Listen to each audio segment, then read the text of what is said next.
अस्सलाम वालेकुम रहमतुल्लाह। आज हमारा टॉपिक है dimensional analysis. Dimensional analysis and dimensional formula. What do you mean by dimensional analysis? Dimensional analysis is the process of finding dimensional formula of different physical quantities. और dimensional formula का मतलब होता है एक फिजिकल क्वांटिटी में हमें देखना है कि फंडामेंटल क्वांटिटीज की क्या पावर्स है। यानी जैसे हमारे पास वेलोसिटी है, उसमें मीटर पर सेकंड उसका यूनिट होता है, ऐसा यूनिट, तो इसका मतलब उसमें L rays power 1 T rays power -1 यानी इट्स मीटर पर second.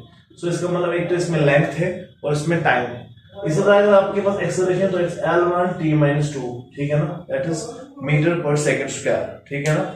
So that's L1 T -2। इसी तरह अगर आपके पास फोर्स है वो बराबर है मास इनटू एक्सेलरेशन, तो मास का आपके पास M1 है और एक्सेलरेशन का L1 T -2।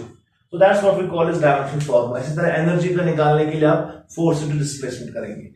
देन उसके बाद हमारे पास जो इंपॉर्टेंट टॉपिक इसमें है that is principal of homogeneity. What do you mean by principle of homogeneity? Principal of homogeneity का मतलब होता है कि हमारे पास जो डिफरेंट टर्म्स एक इक्वेशन में होती है, या जो हमारे पास लेफ्ट हैंड साइड और राइट हैंड साइड एक इक्वेशन में होता है जिसमें फिजिकल क्वांटिटीज इन्वॉल्व होती है, उनकी डायमेंशनल फार्मूला सेम होनी चाहिए, और सेम होती है तभी वो डायमेंशनली करेक्ट है।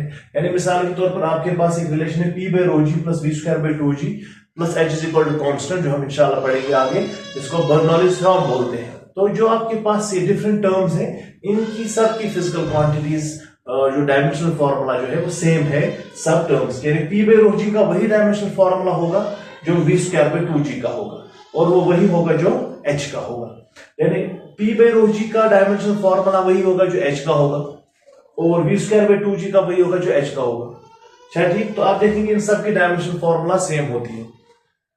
तो उसके बाद एक और चीज आप देखेंगे यहाँ पे कि अगर हमारे पास एक टर्म है F, एक इक्वेशन है F is equal 6 pi Neeta VR, तो जो लेफ्ट हैंड साइड की डायमेंशनल फार्मूला होगी वही राइट हैंड साइड में भी इस टोटल टर्म की डायमेंशनल फार्मूला होगी। 6 पाई तो आपके पास डायमेंशनलेस है, तो जो नीटा V इंटू R, जरा बेटा ये दरवाजा मत खोलो, तो जो नीटा वी आर की जो डायमेंशनल फार्मूला निकलेगी वो वही होगी जो एफ की डायमेंशनल फार्मूला होगी, ठीक है ना। तो उसके बाद हमारे पास एक और इसकी जो एप्लीकेशन जो है सबसे इंपॉर्टेंट हमारे पास जो डायमेंशनल एनालिसिस में प्रिंसिपल ऑफ होमोजेनिटी हम करते हैं to find relation between different physical quantities.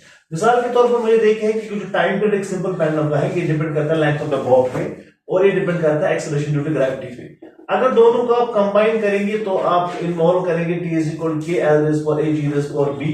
तो इस पे जब आप फिर डायमेंशनल एनालिसिस से आप प्रिंसिपल ऑफ होमोजेनिटी अप्लाई करेंगे तो आप बोलेंगे जो लेफ्ट हैंड साइड का डायमेंशन फार्मूला हो गया यानी T का, that's M0 L0 T rays power 1, और जो राइट हैंड साइड का डायमेंशन फार्मूला है वो सेम होना चाहिए, और सेम होता है क्योंकि प्रिंसिपल ऑफ होमोजेनिटी यही कहती है। लेकिन ये प्रिंसिपल हम तब अप्लाई कर सकते हैं to find relation between different physical quantities जब मोहतरम आपके पास जो इक्वेशन होगी उसमें जो कांस्टेंट इन्वॉल्व होगा, प्रोपोर्शनलिटी कांस्टेंट, वो डायमेंशनलेस होगा।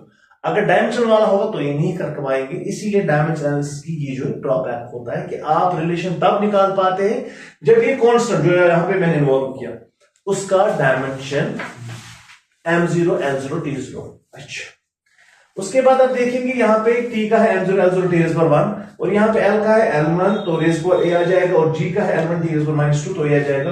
कुल मिला के बात ऐसे M0 L0 T1 L rays power A L rays power B T rays power -2B M0 L0 T1 M0 तो बेस से पावर्स विल बी एडेड, तो L rays power A plus B T rays power -2। अब देखिए खेल क्या है, यहाँ पे L का पावर 0 है और यहाँ पे L का पावर A प्लस B है। According to the principle of homogeneity जो लेफ्ट हैंड साइड में डायमेंशन होगा आपके, लेकिन का वही राइट हैंड साइड में भी, तो आप बोलेंगे A प्लस बी 0 के बराबर है, आप बोलेंगे A माइनस बी के बराबर है। इसी तरह जो यहाँ पे टाइम का डायमेंशन है दैट्स -2b, और यहाँ पे टाइम का डायमेंशन क्या है 1, तो -2b 1 के बराबर होगा, तो b -1/2 के बराबर होगा। तो हम कह सकेंगे कि b बराबर है -1/2 के और a माइनस b के बराबर है, a बराबर है 1/2 के। तो t इज इक्वल के L इज 1/2 G इज -1/2।